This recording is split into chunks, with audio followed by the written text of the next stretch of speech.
My name is Josh. I am a junior and I go to Liberty University.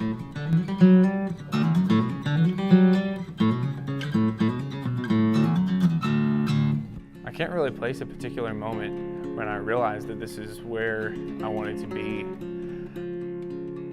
I had wanted to be here for a long time. This is the only college I ever applied to. But I can remember my first CFAL. I remember standing outside of the circle where I now live, looking at a sunset. I took a picture and I realized this is where God wants me. This is where I'm supposed to come next. This is my next place. So I guess there was a specific moment. It just took me a minute to think about it. My first year at Liberty was insane. I was in the School of Music, taking more than 16 credits or more, both semesters, and it was a ton of work. It was a really transformative experience. God really showed me a lot about Himself and a lot about myself that I hadn't previously grasped. I realized that my passions were changing. I realized that as I matured, my music wasn't for me. And that realization just became more and more real. And it went from a realization to a struggle. It went from a place of, I know my music isn't for me, to a place of, how do I live out giving my music to the Lord? I went from a participator at a very young age, just kind of an attender, like any 6-year-old would be, to an active servant in the church when I was about 12, and I found that my giftedness in music was something valuable for the church. I met Josh at church.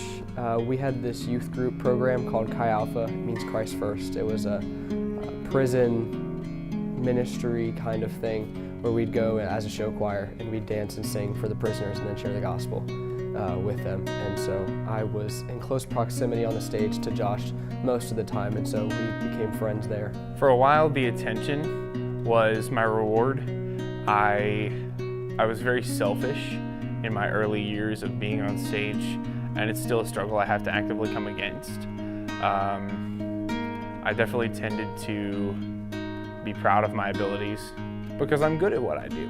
And as a result, a lot of the praise, a lot of the glory I kept for myself. A lot of that attention, a lot of that pride went straight to my head, and I became very, very self-centered in that.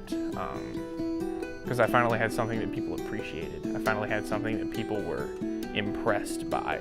And a large part of my personality is that I desire to have people look at me and think, wow, he's worth something. Wow, he's impressive. And so having a stage, a platform to be above everybody else where they looked at me and saw what I could do, that meant a lot to me. And it went to my head in those early years. But as I've matured, as I've gotten older, I have realized that my abilities are not my own. The glory is not for me to take, because the stage was not given to me because of anything I've done. I would say knowing Josh has most definitely changed the way I view worship. I've learned to appreciate worship more and also understand it deeper, because it is really, truly what the depth of our purpose is as humans. And so to learn that as he's learning it has been really cool. The stage was given to me because God placed me there. And as a result, I have to give the glory that I get from being on stage back to Him. It's all His in the end, and I was absolutely wrong to take it from Him in the beginning. So now my motivation for being on stage is to show people that though I'm gifted, my gifts are a reflection of God's power and God's creativity.